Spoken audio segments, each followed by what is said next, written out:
I feel like my hair always looks so good in these videos, and then I see it out in real life, and I'm like, I have no hair. So I literally just thought of this. I have not contacted anyone to do the intro to the speech. I haven't even thought about it. Shoot, I just realized that. Well, we know Landon hates doing it, so he's happy. I don't mind if other people doing it. Oh, Landon doesn't really like the phone calls. Oh, really? He thinks we lose our whatever. Well, which sometimes sure, but I think a lot of the time it's fun. I think we're better at it. Well, if you find someone, let me know.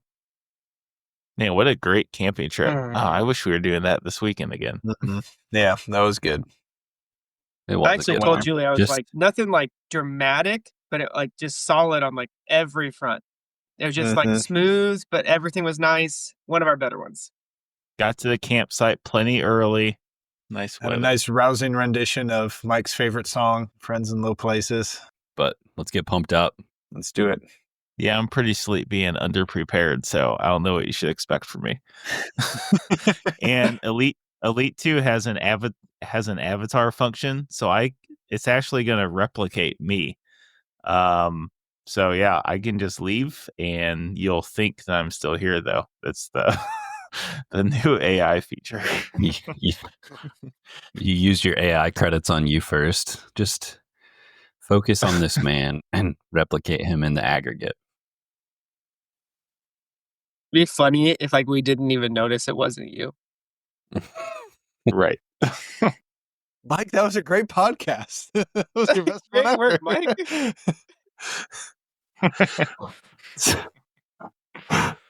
Anyway. Yeah, I'm ready to go if you guys are ready to go. Let's go. Yeah. Okay. All right. But don't forget, Matt, you're reading the speech excerpt before you do your monologue.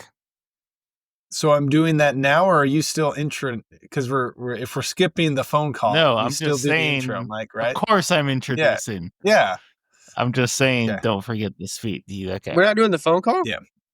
No, I didn't. He doesn't know anyone. I don't know anyone, and I didn't get it together in time. I just wasn't thinking about it. Sorry. All right. Why don't you just cry about it?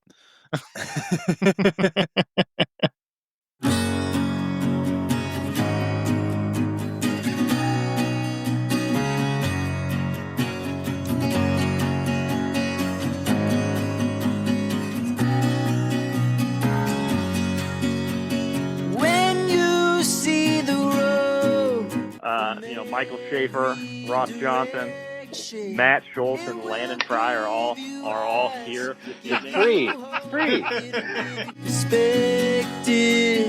I've been back and I'm just gonna say it. I've been thinking it for 10 minutes. I don't want a podcast scared. Oh yeah. Ashes. Now I've seen the road. Pregnancy is a beautiful thing. Pregnancy is a gift. Oh, there are stories to tell. What kind of paint sticks to asteroids? Like, if you don't prime your wall. Afraid some days, but the road will lead us to a better place. We are called to emerge from that default setting of self-involvement.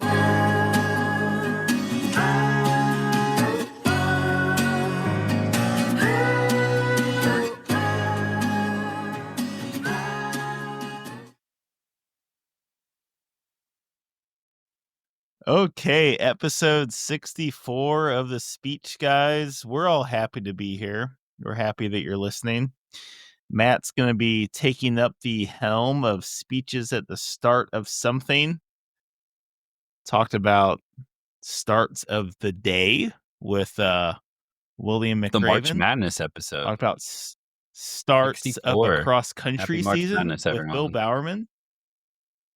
What about starts of economic systems? Falling asleep already. Matt, what should we know about the starts of economic system speeches? Come on, man. That's the worst way to describe it. We're talking about the start of communism, blood, guts, violence, revolution, Mike. Come on. Where have you been all these years? But yes, we are the thriving United States free market. You're right. How could I forget? But yeah, so we're doing a speech by Karl Marx. Not really the start of his career, but in the grand scheme of things, still pretty close to the start of communism. So, perhaps his influence. Yeah, the start of his influence, certainly. So, we'll, I guess we're going to read part of the speech, and then, I'll dig in a little deeper.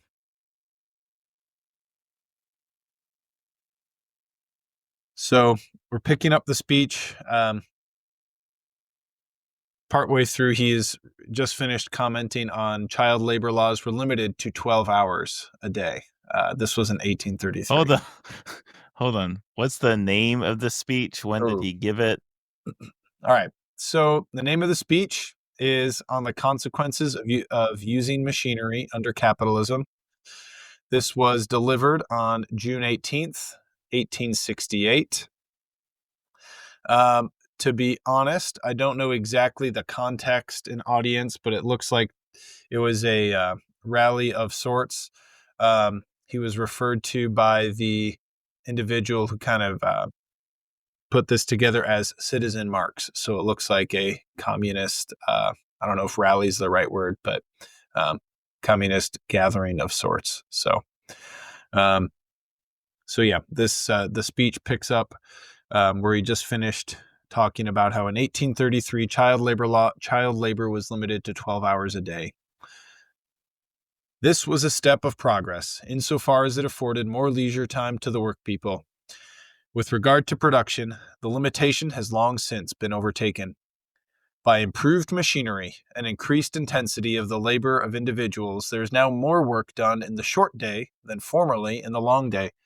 People are again overworked, and it will soon become necessary to limit the working day to 8 hours. Another consequence of the use of machinery was that it entirely changed the relations of the capital of the country. Formerly, they were wealthy employers of labor and poor laborers who worked with their own tools. They were, to a certain extent, free agents who had it in their power effectually to resist their employers. For the modern factory operative, for the women and children, such freedom does not exist. They are slaves of capital. To conclude, this is skipping forward a bit. To conclude, for the present, machinery leads, on one hand, to associated and organized labor, and on the other, to the disintegration of all formerly existing social and family relations. Philosophy has a variety of shapes and dimensions. You can fly in the idealist clouds, emphasizing thought, consciousness, and divinity. Or you can roll in the materialist mud, emphasizing the hard, tangible facts. Take a step back and turn your head a little. You can also tussle in the mano-a-mano world of the individualists, who see mankind as a series of irreproducible entities in an eternal struggle. Or you can join the vast ranks of the communitarians, who see mankind as groups, nations, peoples who work out their flourishing or demise together. Marx, the subject of today's discussion, was certainly the most famous occupant of the materialist and communitarian camps. For Marx, the world was nothing more than its material circumstances. What you could readily observe, especially one's pocketbook and living situation, was all that mattered.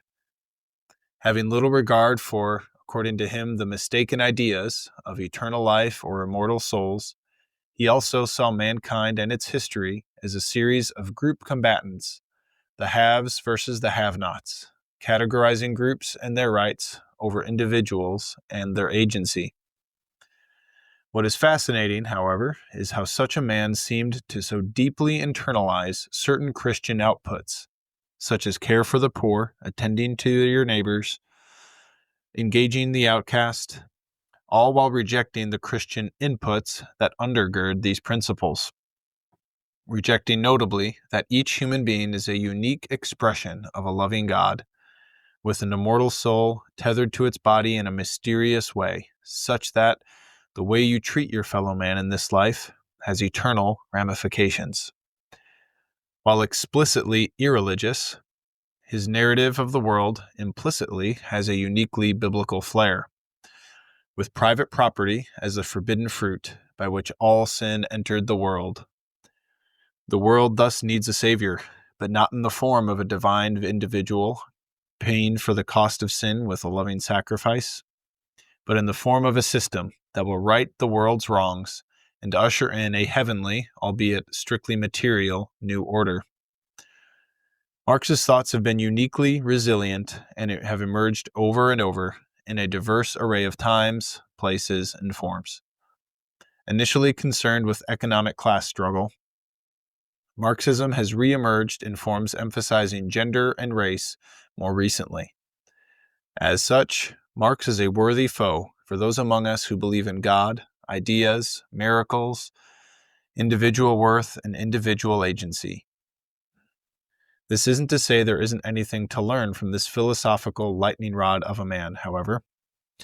Christians too cozy with modernity's capitalist comforts and the subsequent detachment, or in Marx's words, alienation from reality, would do well to consider anew his critiques of greed and attachment to possessions. This speech, while not at the start of Marx's career, is still in the grand scheme of things near the starting point of his lasting philosophical contribution, communism.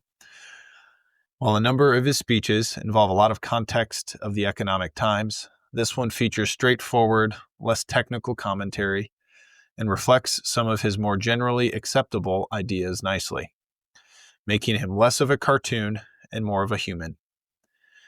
With that, let us sit back and engage with the warnings Marx offers for an overly commercialized and mechanized world. So, any first takes from the speech from you guys? I mean, first take, I don't know, it's just like, it's interesting. I mean, running in a lot of, just, I don't know, conservative circles, and I feel like Marx is something of I wouldn't quite put him at like a Voldemort level, but like sure, he's you don't agree with, we don't like Karl Marx, So I guess my first take on the speech was, I guess, somewhat of a sympathetic tone or look at like, oh, like he seemed to be recognizing like totally legitimate problems. So yeah, not gonna get into systems and all that right now, but just, yeah, my first take on this speech was just a little bit of like I could see, yeah, like I can see where he's coming from on some of the issues he brought up. And yeah, so just kind of trying to be a little more sympathetic toward him on that. So I don't know. I don't want to get too specific right now because we're going to dive in. Going off on that, I would say I had to stop myself and kind of write out the lines of what were the differences between communism and socialism, and reorient myself there. Socialism would be a little bit of a mix between communism and capitalism, for the refresher, and then communism is like every single means of production asset is owned by the government. That's communism. His first line, it really struck me that in the first paragraph, he just talked about some of the wins, or maybe they were working on it. Like with more machines actually came longer work days, 16, 18 hours. I think that we've got highly regulated hours in our capitalist society that don't even come close to those, and there's a lot of history and trade-offs there. And I think tools versus machines is an interesting thing to look at. And then there's quite a few overtures of just what the ultimate result of what are people for, as Wendell Berry would frame much of the text. So those were my first connection points. And Yeah, I mean, I think similar to Ross. Obviously interesting and worthwhile questions about the sort of nature of effect that machines and technology have on work. And it just reminds me of questions that we would ask, of course, and we of course have asked in this podcast. It's obviously a very carefully thought out and procured speech, which is admirable. Even though ultimately his end point or end game is or accusation is that economic ills is the cause of all strife and religious opium. that doesn't really Yep. come out here though yet. I suppose that is an accurate point. Yeah, and that's partly why I liked this speech. It seemed to be a little bit, I mean, obviously he is an extreme figure. This isn't to say like, oh, he's just a moderate. like no one's saying that. But yeah, I think at least kind of hits on a few things that are like, okay, like there's a real thing he was railing against. That is, I think, a little bit more agreeable than you might hear in school. But yeah, I guess with that, like what do you guys remember? Like what was the narrative just growing up that, whether it was high school or kind of when you first engaged with Karl Marx in history class or whatever? Yeah, what did you guys take away from that? I remember in Mr. Butcher's history class. Well, it was social studies seminar. There was two posters he had. Well, he had like a little poster for a lot of different political or economic systems. I remember communism was red and gray and dreary. And it said all for one and one for all. And the capitalism one was like had Rocky Balboa on it or something. I'm joking. That was not true, but he Nice. did have these posters up, and that was what the communism one looked like. And I guess this still counts as growing up. I remember at U of I minored in Spanish, and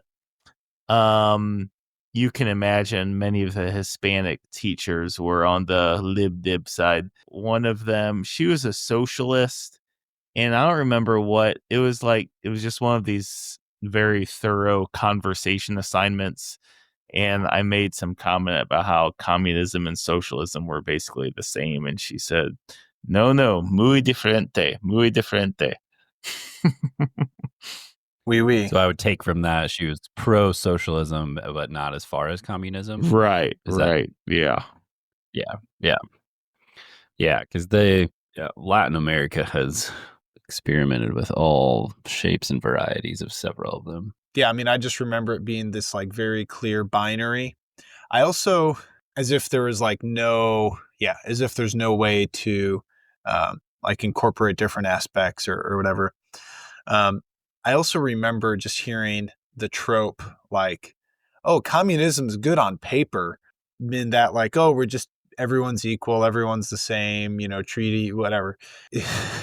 Even the paper version of that like just doesn't really stick if you've paid attention to human beings, in terms of like everyone's equal. So like I can study the same as, the schmuck next to me and we all get C's, I think it does fall flat. So I know, I don't know, that trope never really, resonated with me. I don't know if you guys heard that as much or not, but and just to get more from like a moral perspective, I mean, communism's kind of based on coveting your neighbor's goods. Like that's a pretty foundational principle of it. Or at least the government coveting your goods, or some combination of the two. So Also, it's like, all right, well, if like a founding principle is, I mean, violating one of the Ten Commandments, I don't know how good that is on paper either. But hold on, why do you say its founding principle is coveting your neighbor's goods? if someone is rich and I'm not, I deserve their goods, or they owe me something. They should give me some of their goods. Seems to be the act of coveting, right? Like they've got more than me, Yeah. therefore I deserve it. Which, I mean, I think there's more understandable versions of it. If you're starving and someone else has food, like, right, there are certain extremes, and I think like certain degrees of poverty that might, from a moral perspective, like decrease your culpability, I suppose. Yeah, at the end of the day, if you're like rich person, if you see them and assume they owe you their stuff, yeah, I mean, I think that's the definition of coveting your neighbor's goods. Yeah, I guess, do you see like capitalism versus communism as like a healthy spectrum to think of things? I know, Landon, you mentioned, all right, socialism is kind of, maybe, I don't know if middle ground's quite the right word. It seems a little bit closer to the communist side, maybe. But yeah, I guess, what other, that spectrum, capitalist, communist, like what other dynamics should we be considering? I'll go back. I add a comment or a story on where did you first heard of communism? And I think I feel like I have heard that phrase, like, well, it's never been appropriately tried, or it was corrupted, and like it is still an ideal form of utopia to strive for, as capitalism isn't perfect either. I have a pretty interesting experience with a social experiment. Have you guys ever heard of the game Star Power or Leadership? Mhm. Leadership is a leadership institute. It's like a 1-week program for college students. I'm pretty sure it's done across the country, but it was done fairly heavily at U of I. It's like a 5-day on-site leadership development program, usually 50 or 60 kids staying in one spot. It's a whole curriculum, mostly like undergraduates, freshmen to juniors. So I took a part of it I think it was after my freshman year in college at Allerton. And so 50 people, I was the only one from the state of Illinois. So it was the national conference. They all flew into Illinois. Fairly diverse crew. And so you get into like 2 days of what is leading? How do you do it appropriately? And the vibe of political probably leaned more left than right. And so at night after dinner late, they kind of hit you with this game to, honestly, it was almost to like test how all of these concepts apply in real life. But they didn't tell us that. They're like, all right, we're going to end tonight with a game. It's called Star Power. And, there's 3 categories. There's squares, there's circles, and there's, what is it? Squares, circles, triangles, probably. The squares, if you're a square, if you have enough tokens, everybody gets a certain number of tokens. I think they called them something different to like take your mind out of this being like a simulation. And so you get a lot or a little on the drawing, and then there's ways to get more and move up a tier. Once you get to the top tier, you make the rules. And so it's kind of chaos. They let it go on. There's a lot of negotiating, bargaining for like 20, 30 minutes. And it always ends up, I found the name of it and went to the Wikipedia page. I'll just read exactly. So square players typically end up rigging the game to benefit themselves. Circles are in the middle, strove to become squares, which at point they'll act like squares. And then the triangles at the bottom become angry and apathetic, only becoming interesting in the possibility of cheating or revolting against the squares. At the end of the game, squares seldom see the oppression that they engaged in while playing the game. The circles were viewed as sellouts by the triangles and as incompetent by the squares. The squares typically create oppressive rules that make it difficult for lower groups to advance. Yeah, you could, if you had like a certain consensus of squares, you could make up and basically tax anything you wanted. The commentator also notes that once people start losing, the lower groups feel apathetic and just kind of like retreat off to the side. And like that's straight from Wikipedia and was my exact experience with it. Mm. It was kind of crazy. Like literally, like basically all of the like everybody started crying when they realized like this is kind of how life works. And especially like the people at the top that were like making the rules and taking all the money to then like confront their own actions in the mirror when they didn't realize like what was going on was very, very dramatic. Sure. Yeah, they thought it was just a game, and yeah.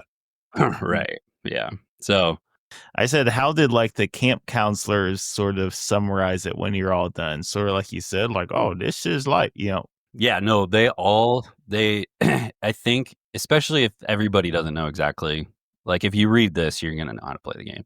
But all the counselors or the facilitators are like ready to console. Like they had the rooms break out. They're like, all right, everybody go back to your room. And they like knew this was coming. I don't remember what they said. But they had a script and a way to work through it because it's basically part of the plan. And so I think that when you hear something like, well, it's never been tried before, it's like it is the sum of, I don't know. I think that there's a certain, I don't know, evil in all of us, or an aspect of power that without certain unchecked, yeah, I think it's dangerous to assume that if you had it, you wouldn't do it without proper, robust, moral, spiritual character grounding. And when it has been tried, it typically goes as a game does with 50 people who randomly are kind of tested in that manner. If I can briefly reference a prior podcast and another podcast, the people who join the cult are the ones who think they will never join a cult. Seems vaguely relevant. Mm-hmm. Yeah, absolutely. Yeah, and I think just to kind of stick on a little bit on the theme of like, all right, maybe not total Marx sympathists, but yeah, just to engage more thoughtfully with that idea. Yeah, I mean, we should be, especially as Christians, very aware of those sorts of dynamics, and and just kind of what our leadership can appear like to others. I don't know, especially just as a husband and father. Yeah, in the grand scheme of things, like very lucky, very privileged, and just seeing a lot of poor folks in Peoria as my patients. It's like, yeah, there is a lot that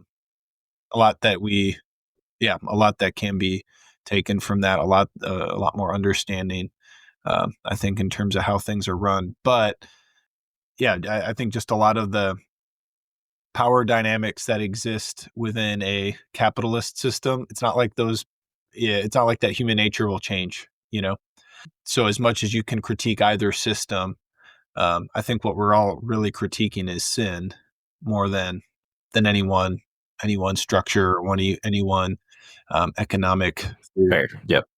I do think you could. I mean, yeah, I don't disagree with what you said as far as like where you mean sin is the problem. I do think you could critique one more than the other. I don't know how deep we're going to get into that right now. Yeah, I mean, I think we're. I mean, I don't know. We're all on board. Go ahead, Mike. Go ahead. Well, I mean, I feel like there could be more to sort of parse out with the problem being sin, because I mean, I think that is deeply true. Yeah, I mean, I think maybe it'd be a relevant sort of metaphor to bring up here that I do see sort of Karl Marx and Pope Leo, as you pointed out, producing out social commentaries. I mean, Pope Leo's more than that, certainly, since it has the sacramental quality to it. But just for the listeners, right, yeah, just they for were the both listeners' sake, you're talking about rerum novarum, right? Like just for so the listeners, yes. So right, so yeah, rerum novarum, or on what's it called in English, Matt? I don't know. I forget. I only speak Latin. Okay. But No I forget. English. Hey, Steve, our producer, hasn't done jack crap for a Is while. it like a Why don't new we get new Steve- order? Steve Like looking that up? is it? Oh yes, I forgot about Steve, our producer. I think it's like a new order, a new world order, or something like that.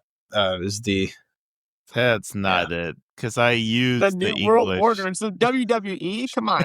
Novarum? No, rain or something like Oh rain. my Rerum? gosh! I don't Why know. don't I could someone be just making that not up. be a lazy butt and just look it up? Fine. Novarum. I'm looking it up on Capital and Labor. That's what it is. That sounds right. Oh, I was close. That's this A was New World Order. Yeah, New World Order. Yeah, is Capital it called and Labor. Captain It's- America: Brave New World? Is that right? No, it's the Yeah, I think Empire that's it. Strikes Yeah. Back. The Empire Yeah. Strikes Back. Okay, so it's sort of recognized as the first church document on social justice, to put it a certain way. Written only 20 years or 25 years after this document or speech from Karl Marx. But anyway, when I was teaching at Jabot, I did have my student Communist Manifesto was pretty short. Isn't it short? Super Wow. short. We sound Yeah. so Yeah, intelligent. you like, could read huh? it. Isn't Yeah, it? you can read it in a city. It's like Plain 5 minutes. English? It's like minutes to read. Okay, so then Minutes. I definitely had him read Communist Manifesto. I'm betting on Capital and Labor is a lot longer, and I probably did not make them read the whole thing, so I probably did a comparable quantity. Okay, so set that aside, and then It's like 30 times longer. and then you have Hugh Hefner and John Paul II, sort of emerging as different individuals commenting on the state of sensuality, right? Much later, 100 years later. The point is, you have two sets of individuals both commenting on effectively the exact same thing and proposing a different antidote for it. And I guess where exactly am I going with this? Oh, I suppose the point is because the mere reality of this sort of is another way, another angle of coming in that the sort of fundamental problem is sin. When, two different kinds of people are all observing the same sort of dark phenomenon and proposing a solution to it. And one is sort of a you could maybe say like confused virtue, in a sense, which just leads to more sin of a different flavor, and the other one sort of aspires to be more. Yeah, and Matt asked at one point, what's that? well, I was just going to comment on what the students had to say about Marx or on Capital and Labor. Yeah. Well, What it's did the on that note. students think of? The only things I remember, so no student obviously said anything too interesting, at least on this assignment. They did at times say very interesting things. But I remember like just a test question was like compare and contrast Karl Marx and Pope Leo and their seminal documents. And I at one point had on my slide deck a picture of a little boy in like a Charles Dickens novel, like running some sort of sewing machine with his bare feet. And, to make a broader point about the nature of child labor. And some student just missed the forest for the trees and just couldn't see past that. And he said, yeah, Karl Marx was writing about how kids were working on sewing machines with their bare feet, just rather than a broader commentary on child labor in unregulated markets. I know I said earlier, I feel like we don't want to get too bogged down with like fighting the two differences, but I feel like Sure. we should somehow discuss the two differences and not just sound like we're Sure. four people that don't really know the differences, but like we're told what to believe. Sure. Yeah, lay it down. Well, What's on should your be mind? more fun. Should we have like one person argue for one side and one person the other, as opposed to All right. just like a summary synthesis? Yeah, I'll be Karl. Okay. Wrong. You're fired. Yeah, all these crappy things are going on. Not only Industrial Revolution, but the history of the world. People with power and money make the rules to benefit themselves, and they've always been oppressing other people. This is clear as day throughout human history. This is the fundamental reality of the world. Throughout history, people have become, there's been all these conflicts and kind of maybe even reversals of this, but really the only thing that will change the situation we're in is a revolution. And if it needs to be violent, let it be violent. That's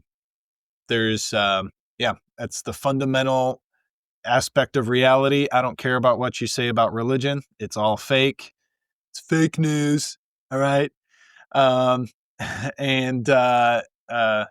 just the opium of the masses, right? I don't care about values. I just care about treating people equally, and people getting everyone kind of ending up on the same playing field. Private property is what ruined, corrupted humanity. We just need to get rid of it violently if necessary for a period of time. After that, things will take care of themselves. People won't remember private property anymore. People will be happier. They'll look out for each other, and will usher in the communist dream. If we just get rid of private property for enough time, we need to crack a few eggs if we're going to make that omelet. What? Pretty good Am I wrong? synthesis. Come at me. Yeah, that's pretty Come good at me, points. bro. Can I give you the Pope Leo response, or should somebody else? Come at me, I'm go for it. Leo.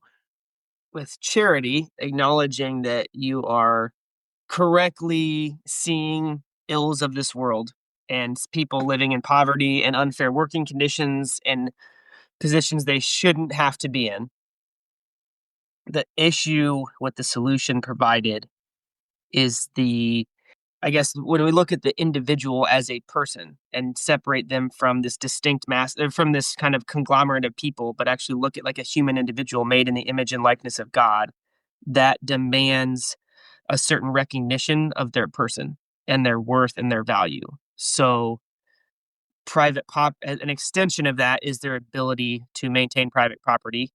And the problem is if you don't recognize the worth of that individual, the dignity of that individual, not only spiritually, morally, are you going to lose sight of why that person matters, but then economically, you won't be able to allow them to freely engage in this market and strive and be creative and actually push the world forward and make things better for other people.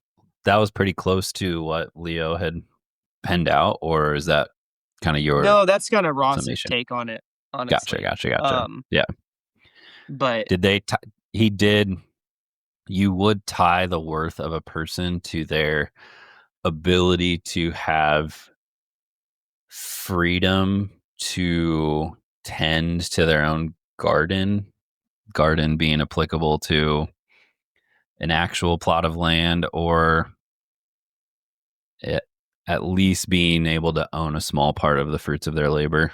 I mean, not attributing this to Pope Leo, but to Ross. Okay. I feel like you would say, I think you would say yes to that question. Yeah, that I just didn't know how much of that was like, we could kind of look up that in Leo, or if that was you making your best case. Anyway, just to play with it, I thought that was like synthesized really well. I tried to take like the kind of the moral take on why it's incorrect, but also the then when you push a little bit into the economics, like why it's not going to work.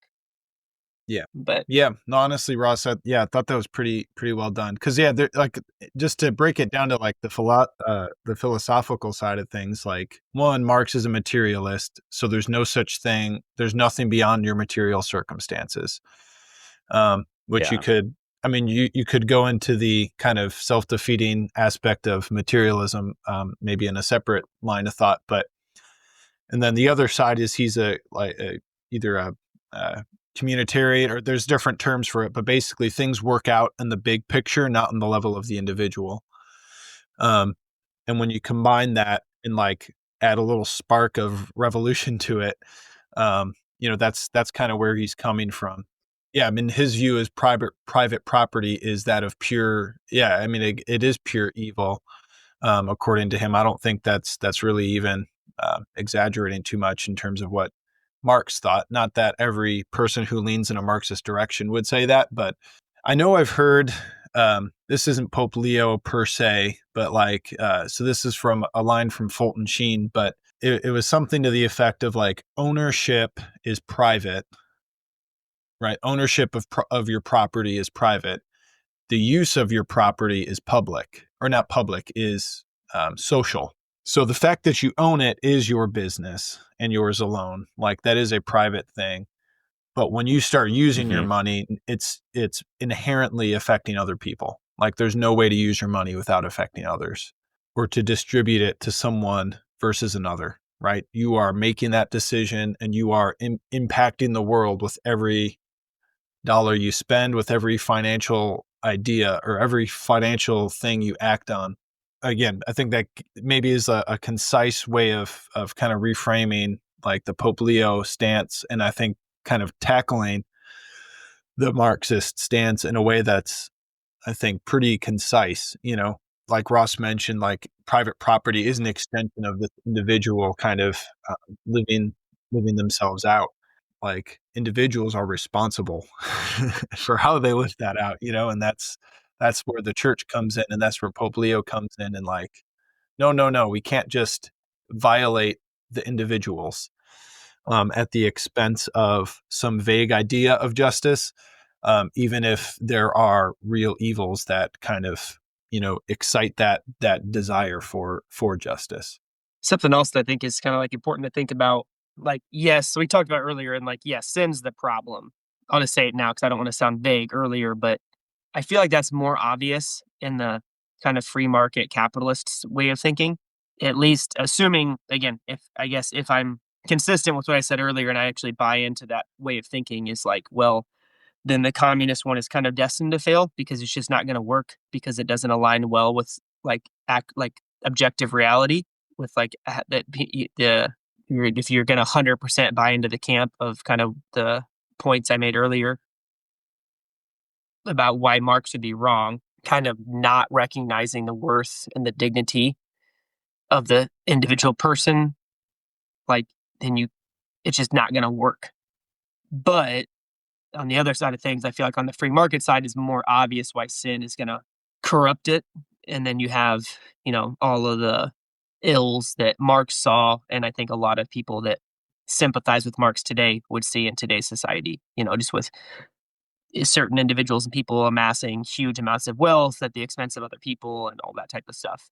I think what's important is, like, if somebody were to advocate for like the more free market way of thinking, it wouldn't be a totally, if it was completely unrestricted and left to our own devices, like, it's going to produce all the problems that Marx saw. It's like you have to somehow bind it or constrain it. And I've heard Barron say this in that video that I shared, and I don't know if he got this from Rerum Novarum or if it was somewhere else, but it has to have, I forget the exact words, but to make the point, like, it has to have I don't know, I don't remember the first word he used, but I'll say, like, it has like a legal constraint and a moral constraint. And the legal constraint would be like a regulation by the government so that you don't have kids working 16-hour days, right? There's laws against that, that we have more of today than that they had in England in the 1800s. But then there also needs to be like a moral constraint, which is where the church would be able to enter in and say, like, hey, you shouldn't be doing this from the moral perspective. So people would, the idea of conscience and people being well formed would prevent them from, screwing everybody else that they know to amass huge amounts of wealth. I don't know. That's my only follow up on, like, kind of earlier what I said as far as arguing kind of in presenting the point in fate or against Marx and in favor of another system. Is that doesn't necessarily, though, mean you have to believe in like an unrestricted free market. with no regulations, either legally by the government or, Sure. via The conscience in the informal. church and that type of thing. Yeah. Or it's also destined to fail because of sin. But Are we good to pivot toward the small Yep. scale, or is there Yep. any other big picture things we Pivot. want to pivot? Pivot Okay. hard. We're good. Pivot hard. Now, let's So all sound communist in the second half to throw people off. yeah, but all right. So with all this said, so we're talking about a Christian, Pope Leo drop in this like Christian ideal for kind of engaging in this sort of these modern sort of economic circumstances. And I kind of listed a few, I listed 5 different kind of categories regarding this. Maybe we'll just kind of tackle them one by one. But yeah, how would a Christian think about these things differently?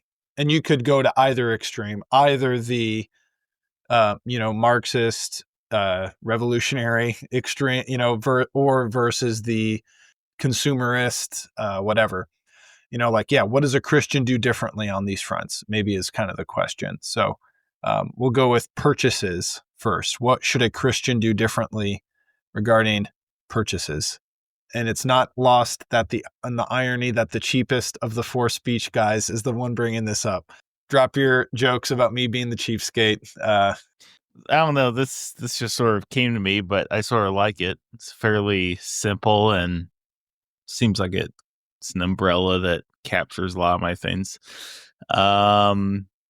Things that I think really shape my spending. I'd say generosity. No, I guess 4 things: generosity, locality, packaging, and health. Well, I guess cheapness. Okay, and cheapness. That seems like five umbrellas that capture everything. Yeah, and I mean I think they're basically explicitly or implicitly motivated by my faith. Like as far as generosity goes, that's sort of like split between the automatic tithes get taken out so that, you never miss that money that never shows up in a sense. And then also just, those enjoying those moments to be generous with nieces and nephews or godkids or the random homeless fella on the street. Anything else to remark? I think everything else is pretty self-explanatory. I don't know. I guess as far as cheapness goes, like what I do think, because I think there is a Christian dimension to this. I mean, I think some people will be like, I've had tears.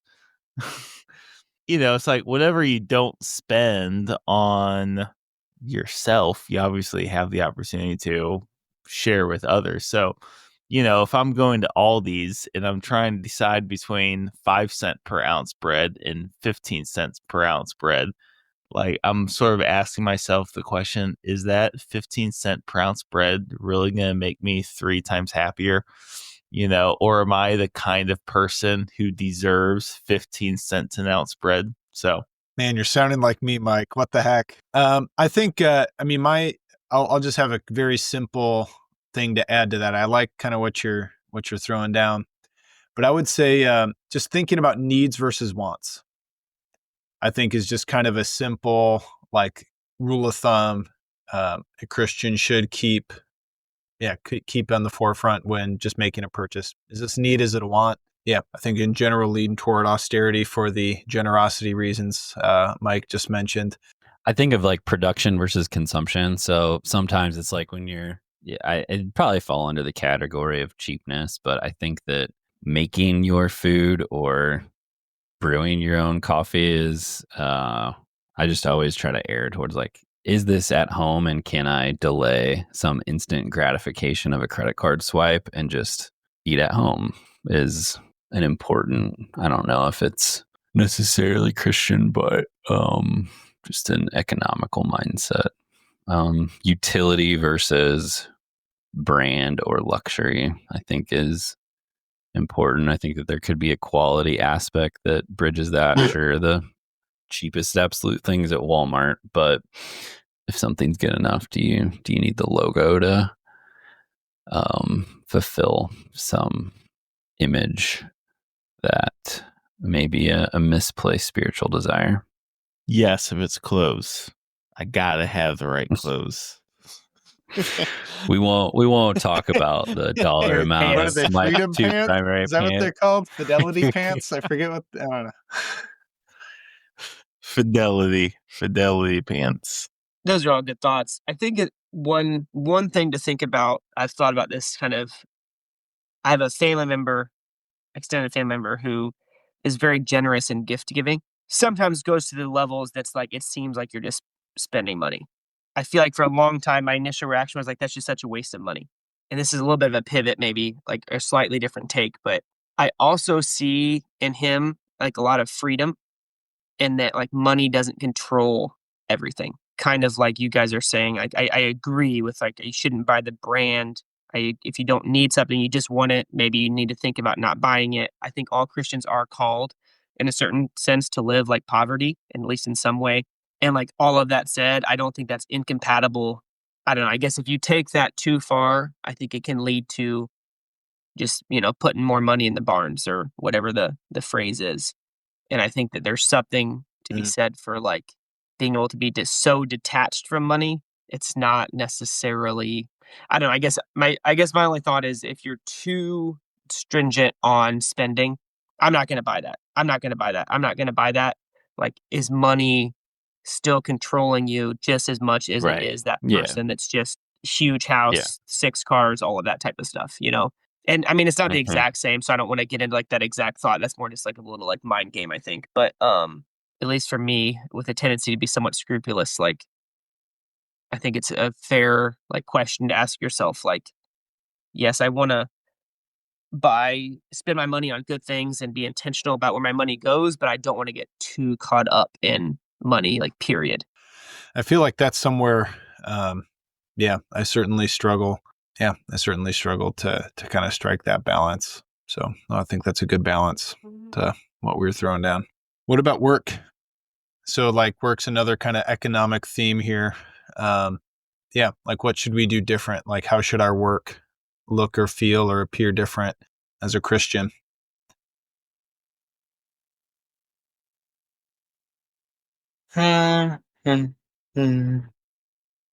Maybe just to kind of prime a couple ends of this pump. So why do I have to work, Matt? Why can't I just like other people work and I benefit from it? Listen, one of the points Karl. that I don't think I'll be able to quite tie it. I read it. I did have the book. The book Wendell What Are People For was sitting out on an end table in our kind of 3-season room. I scammed a few pages that I thought were relevant for tonight. Specifically his it's like a 2-page essay, What Are People For? And then another one, Economy and Pleasure. And that chapter was longer and I think was directly relevant. But there is I think in the Marx, like we're working 18-hour days with machines. This is terrible. We're working harder and longer was one turn of the evolution. Now we've worked 8-hour days and are segmented and specialized. And one of Wendell's points is always like the economists of a generation ago were like, there's too many farmers. We got to be more efficient.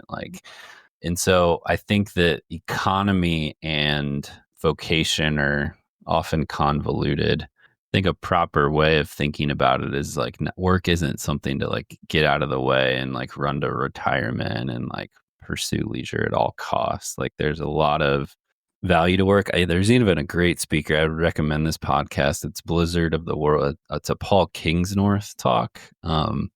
He's a pretty interesting writer in the Ireland and the UK, and he referenced a point that was like repeatable or monotonous manual labor has a great psychological effect. Like if you're just like too high strung or and high on yourself or overly positively emotional, like manual labor kind of equals you out and brings you back down to earth on the perhaps depressed or ho hum, manual monotonous labor brings you back up. And the nature of that is something that, frankly, I don't know. It feels like few of us have those sorts of things, but like working with tools, your hands, in a way that isn't 8-hour factory work, like doing the same motion over and over again all day, but that sort of plowing the field, building something like the sole proprietorship or farm labor type work that would still be mostly undervalued, perhaps not shunned.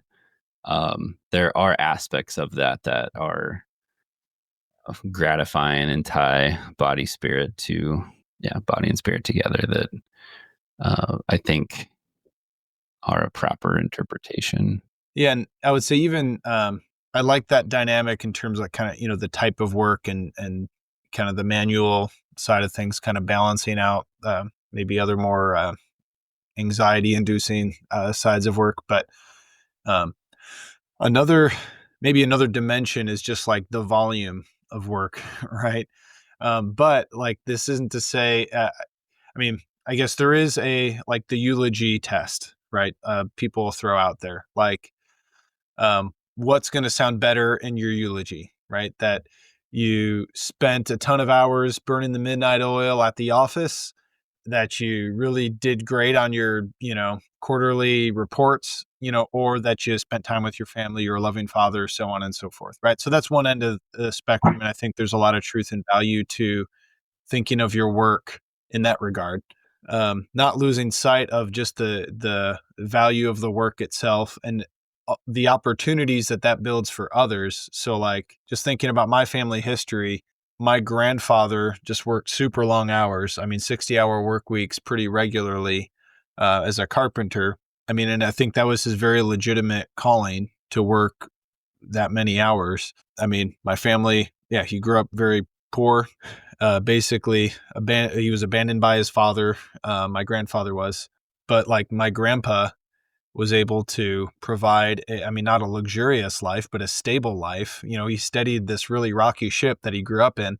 Had 6 kids, put them through Catholic school, set the stage for, what became 10 grandkids who are all stable in their work right now, and like the opportunities me and my cousins have had are a direct result of my grandfather working those 60 hours a week, right? So tried telling him, don't work so hard. It's not about it's like, well, gosh, it was about that, that was, and I think there are different eras and different callings for different people, which I know you use the term calling in your response line. And I think that's just the important thing to think about of work as something particular God is calling you to, more so than like a universal mantra about working too hard or too little. Or I think, like thinking about the idea of work, and like you had said, Matt, very honestly, that was actually pretty cool. I enjoyed hearing that about your grandpa. But like, I'm sure Pope Leo, if somebody wants to read Rerum Novarum, can explain like why work is actually a good thing, like objectively. Like the problem is like kind of like we said, the problem is sin, so that can be taken advantage of, right? So that can end up, people could take that really far, too far, and have children working 16-hour days. That's like clearly wrong, which Marx was able to recognize. So I don't know, the idea of work, though, I don't know, just I guess it's interesting how different people recognize its value. So like Landon, you mentioned Wendell Berry, and I feel like I need to read some Wendell Berry. I've actually never read any Wendell Berry, but I feel like I've thought more about it as of late. I've listened to a little bit of Jason Craig, who's like a Catholic podcaster / writer, and then a guy named John Cuddeback who teaches at Christendom College in Virginia, but who would just argue very strongly like that work is actually a good thing in and of itself.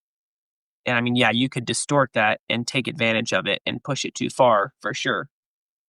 But kind of like the same ideas like with the free market, but like properly regulated, it can actually be a really good thing. it seems like we have an interesting like place in history. So much is easy and done for us. I feel like it's easy to like lose sight of like what good work can bring. So like Matt's story about his grandfather, there was kind of like, if he heard someone talking about, oh, I'm working too much, like, yeah, like he would clearly see the error in that. But somebody who's lives in a wealthy society that like objectively is going to have a good life really no matter what that they do, I feel like that's like harder to see. So the reason I kind of said Wendell Berry, I'd be interested to read him some, is I feel like that's easier to see when you can like see the result of your work. It's like the more like rural agricultural type life. Like, oh, I work Yeah. and then I get food. Like it's like this direct correlation versus like it seems different if I go to this job and then somehow like that's supposed to help my life. If that makes sense. Yeah. So I feel like in some ways it might just be harder to like in today's the work of today, which is really general and vague, I know, but like, it seems like it might be harder to kind of wrap your head around that, like why that's still a good thing. Yeah. And Marx described that as alienation.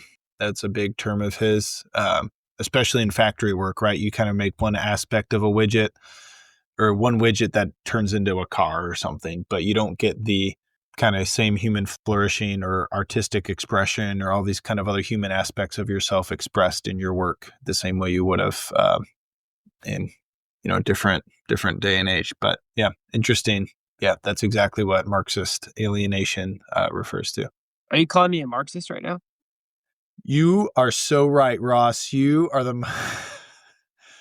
No, and that's I think that's just kind of the obviously the critiques of Marxism and communism I think are very warranted, and we shouldn't hold back our punches there, right?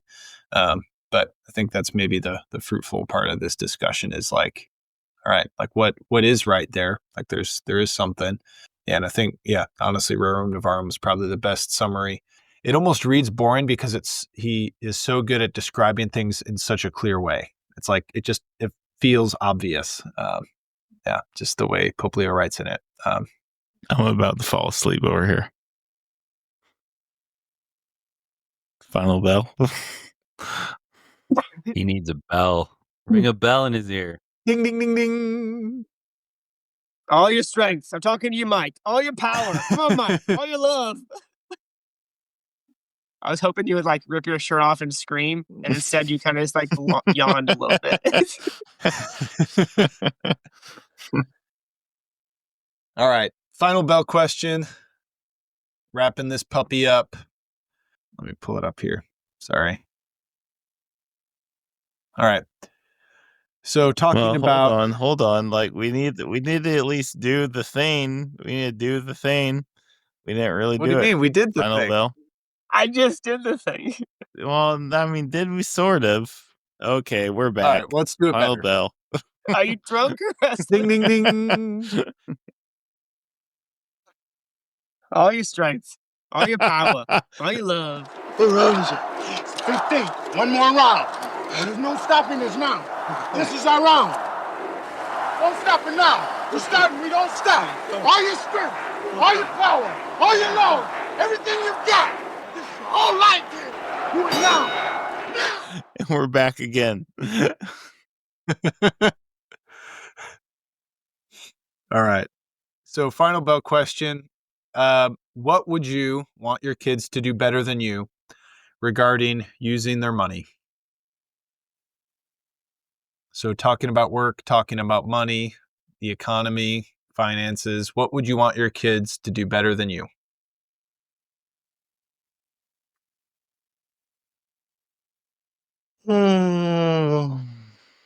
Spend it. YOLO. Question. I'm not even. What would We're all you so good want? with our money. What- Can I'm they just not- do the same thing? Yeah. What? I guess is there not some way you don't use your money or participate in I mean, it could be, I guess this is a broad thing. Like, would you want your kids to be more entrepreneurial than you? Would you want your kids to be less? Do you want your kids to spend more time working than you? Do you want your kids to spend less time working than you? Do you want your kids to really save a lot for retirement? Do you want them to say, screw retirement, let's just live for, you know what I mean? Like, but I mean, I'll just throw this out there. First. So, yeah, I think I would. Ross, you jokingly said spend YOLO. I would actually want my kids to spend their money with less guilt, but on really meaningful things. Yeah, I think default to going cheap, like I tend to, don't have an accurate value of things sometimes. Sometimes the expensive cheese is worth it, right? If you appreciate it, or if it's for an important, or if it's for a speech guy's holiday party, right? I think it reflects, your value of others and things like that. And yeah, just overall less attached to things. So I'm glad I'm frugal. I think it's the right thing to do in most cases, but yeah, I truly do struggle sometimes to spend bigger on things that maybe are, they're truly meaningful. And I need to allow my heart to grow in such a way that I can value those things and spend the money on just something, the things that are most meaningful. One of the notes I had jotted down that came to the top of my mind when I saw this question written out was the concept of pursuing in life truth or money, if it was binary. I'm not sure it is. The question was laid out and postured by the real life, may have actually been based on his life version of Good Will Hunting, kind of a real life genius who he was biographied in something. His name's Chris Langdon, and Michael Knowles just had him on for like a 2-hour podcast. He's starting to like be a bit more public. He's been an obscure figure for many years. But he didn't, he was basically Good Will Hunting if Will Hunting had stayed around with Ben Affleck and kept working on the construction crew and never kind of pursued some sort of maximum utility of his intellect in the way that society would expect. And unpacking like what is pursuing truth versus money, I think that there's some interesting features there of either, perhaps it's like a doing what you love or not buying into every single consumerist commercial step without a lot of thought anyway. I think in some fashion that would look like entrepreneurial or perhaps slight value of blue collar versus getting as many degrees as possible. And those again don't mean they're different, but I think it's an interesting thing I've been thinking about that I have more questions than answers to. But my kids, I would say, trust God more. So yeah, like on a super small thing, like I've thought about this, like maybe I'm challenging myself here more than anything. Like if I have the option of like, so we're talking coffee, like, and we just went camping, right? It's like this Guadalupe Roastery, who seems like this quality coffee company that actually like makes it in a good way and like provides help to the community and all this stuff, or coffee that's a little bit cheaper, that's just mass produced by some huge company. I tend to go to the cheaper route, kind of like Matt was saying earlier, like frugal. And it's like, I feel like in some ways you need to just like look, you have to be prudent and reasonable. So like, I'm not saying be an idiot, but like, I think sometimes you have to say, I wish I was a little bit more like, well, what's the better place to spend my money? And I'm not going to worry about like how much money I have, but like, where's the better place to spend my money? And that's where I'm going to go. And then that's like a really small example, but like on a bigger example, like I think I tend to try to control everything. Well, I need to have X amount saved up so that, I need to spend this much money on life insurance. Like I just try to control everything, and not that those things, not that it's bad to put money towards retirement or to have life insurance. I think that if I felt like, oh, this job would be better, even though it's going to pay substantially less, I would have a hard time doing that because I can't see the end point, if that makes sense. And I don't know. I feel like the idea of like trusting God, even when you can't see that when you can't see the path forward, that's come up a lot to me recently. Like a couple, like a year or two ago, I started the catechism year, and I know Father Mike talked about like the two exemplars for faith are Abraham and Mary, and like neither of them saw the big picture, but they just said yes to when like God asked them to do something. In terms of money, I tend to try to control it myself, and I don't really let God do the work. So I don't know. I've maybe rambling a little bit here with all that stuff and tying it together, but like I don't know. I'm just trying to think of a practical example. Like if my son was like, "Hey, I've got $100,000 in loans, but I really think God wants me to go to seminary," like part of me would be like, "Ooh, I don't like that," because I don't. I feel like I like to control things too much. So I think that would be my biggest thing with the kids is like, yeah, like if you really think about it and pray about it, and that's what you think he's asking you to do, like just let him figure it out. I don't remember the exact final bell question, but I think that sums it up. I got some of the fair. It's in the vein of the question.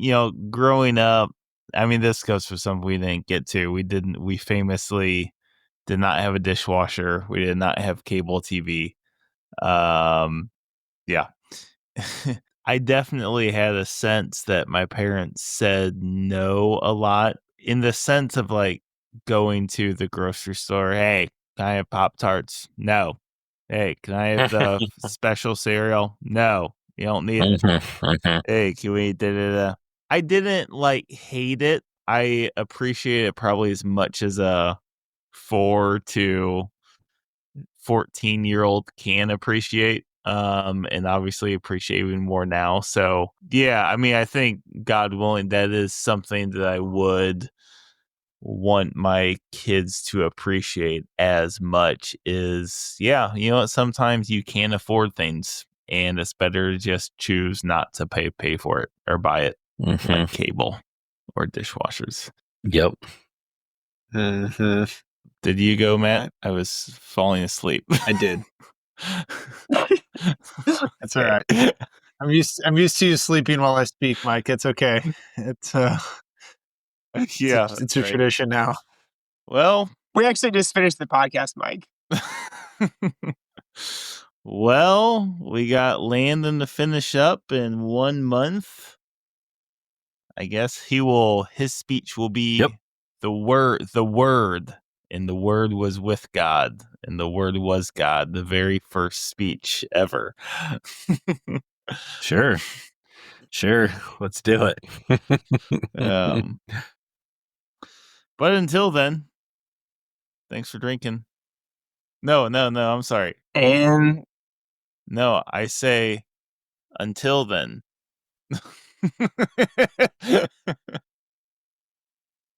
Who says thanks for drinking then? Thanks for drinking. And Rock said it last time, but he messed it up. Mike, say until Landon. Then. Until then. Thanks for drinking. No. Ross, just say it. I've never seen Landon giggle so much. All right, from the top, let's do this. Mike, go. A 1 and a 2 and a 1, 2, 3. Until then. Thanks for drinking. And thinking. With us. Hey, be safe out there, will ya? Cue the music. Cue the music. Okay, I'm going right to bed. And unfortunately, when I hit this button, it kicks everyone out. I think, maybe. I don't know. You'll find out. So say your goodbyes. Just in case. Bye. Yeah. Good night. Bridge, wrecked in a ditch, had to ask forgiveness. Dead ends come and go. Look toward the horizon. Oh, there are stories to tell. The times we grew and the times we fell. Oh, I've been afraid some days, but the road will lead us to a better place. Road will lead us to a better place.